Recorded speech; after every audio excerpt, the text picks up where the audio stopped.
आज हम due soul का योगा एंड प्रैक्टिस चैप्टर को एग्जाम पॉइंट ऑफ व्यू से देखेंगे, वेरी शॉर्ट में, बिल्कुल शॉर्ट में। जो इंपॉर्टेंट टॉपिक्स होंगे मैं वही कवर करूंगा, जिससे आपको आइडिया मिल सके, आप कम पढ़ के इतना स्कोर कर सके, कुछ ना कुछ तो लिख ही आए, ताकि आपको इतने मार्क्स मिल जाए कि आप कम से ताकि आप पास हो सके। Meaning and importance of yoga. Yoga का मतलब है guys union of body, mind and soul, जिसका मतलब है जोड़ना या एक करना। जो आपका योगा शब्द है वो युग शब्द से आया है, जिसका मतलब होता है जोड़ना यानी ज्वाइन करना। इसके हम कुछ बेनिफिट्स देखते हैं, जिसका पहला पॉइंट है improves physical fitness and flexibility. जो आपका आता है फिजिकल बेनिफिट्स में, आपका बॉडी को हेल्दी और स्ट्रॉन्ग बनाने में मदद करता है। फ्लेक्सिबल प्लस स्ट्रेंथ प्रोवाइड करता है।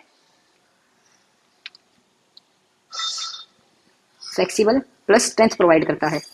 और जो सेकंड आपका है रिड्यूसेस स्ट्रेस एंड एंजाइटी। जो आपका आता है मेंटल बेनिफिट में, तनाव और चिंता कम करता है, स्ट्रेस रिडक्शन में काम आता है। Improves concentration and memory. Third जो आपका पॉइंट आता है वो आता है इमोशनल बेनिफिट्स में, जो आपका इमोशंस को कंट्रोल करने में मदद करता है और इमोशनल स्टेबिलिटी प्रोवाइड करता है आपको। फोर्थ आपका आता है promotes healthy lifestyle and better स्लीप्स। Fifth आपका आता है helps in spiritual growth and inner peace. Spiritual benefits में आता है, जो कि आपका अपने आप को समझने और शांति पाने में मदद करता है, जो कि इनर पीस में आता है, इनर पीस प्रोवाइड करता है। आसना है हमारा next. Asana means a yoga posture और पोज, यानी शारीरिक मुद्रा या पोस्चर। आप इसको ऐसे सोच सकते हो, या आसना का मतलब होता है पोस्चर या कोई मुद्रा। नेक्स्ट हम देख रहे हैं इसके benefits. Increases flexibility and strength. इसका मतलब है मसल्स को स्ट्रेच करता है और मेक देम स्ट्रॉन्ग। मसल्स, ये एक मसल्स को लचीला और मजबूत बनाता है, जो कि फ्लेक्सिबिलिटी प्लस स्ट्रेंथ का कॉम्बिनेशन है। अगेन वही जो हमने ऊपर पढ़ा था। नेक्स्ट जो इसका बेनिफिट है shows posture and balance. It means ये हेल्प करता है बॉडी को स्ट्रेट और बैलेंस रखने में, यानी शरीर की सही पोजीशन और संतुलन बनाए रखने में। नेक्स्ट हमारा है it reduces body pain and stress, जिसका मतलब है इसको रेगुलर प्रैक्टिस करने से जो मसल्स की स्टिफनेस है, बॉडी का पेन है और मेंटल स्ट्रेस जो होता है वो कम करता है। मतलब पेन रिलीफ और स्ट्रेस रिडक्शन में काफी मदद करता है। Enhances focus and mindfulness. Asana करते वक्त ध्यान शरीर और सांस पर रहता है, जिससे फोकस बढ़ता है। Supports physical and mental health. Asana शारीरिक और मानसिक दोनों स्वास्थ्य को बेहतर बना। नेक्स्ट इज मेडिटेशन, ध्यान। Meditation is the practice of focusing the mind and developing awareness. Meditation या ध्यान मन को एक जगह केंद्रित करने की प्रक्रिया है, जिससे माइंड का फोकस बढ़ता है। Improves concentration. इसका मतलब है ध्यान जो है आपको एक जगह केंद्रित रखने की शक्ति बढ़ाता है। रिड्यूस स्ट्रेस, यानी मेडिटेशन जो है वो दिमाग और शरीर को शांत करता है, यानी स्ट्रेस रिडक्शन कर। क्रिएट्स इमोशनल बैलेंस, यानी ये इमोशंस यानी भावनाओं को बैलेंस यानी संतुलित रखने में मदद करता है, यानी इमोशनल कंट्रोल बना। इट इंक्रीजेस सेल्फ अवेयरनेस, यानी आप अपने थॉट्स और हैबिट्स को ज्यादा अच्छी तरह।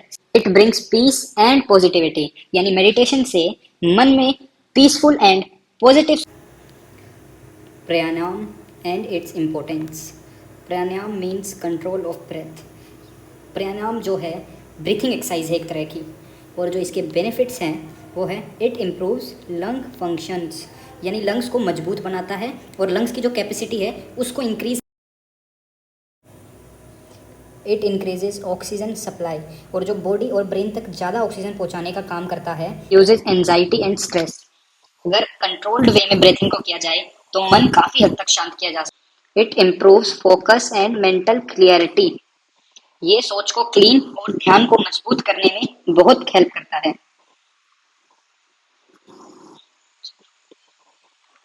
Helps prepare the mind for meditation. Pranayama meditation से पहले मन को प्रिपेयर करने में हेल्प करता है, ताकि मेडिटेशन काफी आराम से और बहुत ही। Next is nadi shodhana pranayama, also called alternate nostril breathing. इसका मतलब है एक बारी में एक नाक से सांस ली जाती है और ऑल्टरनेट बेस पे इसको चेंज किया जाता है। आपने अक्सर लोगों को देखा होगा, पहले वो एक नाक से पूरा सांस अंदर लेते हैं, फिर दूसरे नाक से निकालते हैं, फिर दूसरे उसी नाक से वापस अंदर लेते हैं, फिर इसको ब्लॉक करके दूसरे को खोल के फिर सारी सांस बाहर निकालते हैं। तो यही होता है नेडी शोधना प्राणायाम, जिसमें हम एक नाक को एक one at a time use करते हैं। इसको जो करने के स्टेप्स हैं वो भी है, पहले आप अपने आप को कंफर्टेबली बैठाएं, sit comfortably, then close the right nostril and inhale from the left, यानी राइट नोस्ट्रिल को अपने बंद करके लेफ्ट से इनहेल करें, फिर close the left nostril and exhale from the right, यानी लेफ्ट को फिर बंद करके और राइट से हवा को बाहर आने दें। रिपीट ऑल्टरनेटली, यानी एक के बाद एक को ऑल्टरनेट बेसिस पे रिपीट करें। इसके जो बेनिफिट्स हैं वो भी सेम ही है जो ऊपर प्राणायाम से मैच करते हैं, यानी it also calms your mind, also focus and attention को इंक्रीज करता है, को इंक्रीज करता है। और जो आपकी बॉडी की जो ऊर्जा होती है, बॉडी ऊर्जा, वो बैलेंस रखता है, बैलेंस बहुत हेल्प करता है। तो ये कुछ आपके पॉइंट्स है और I hope it will help you in your exam.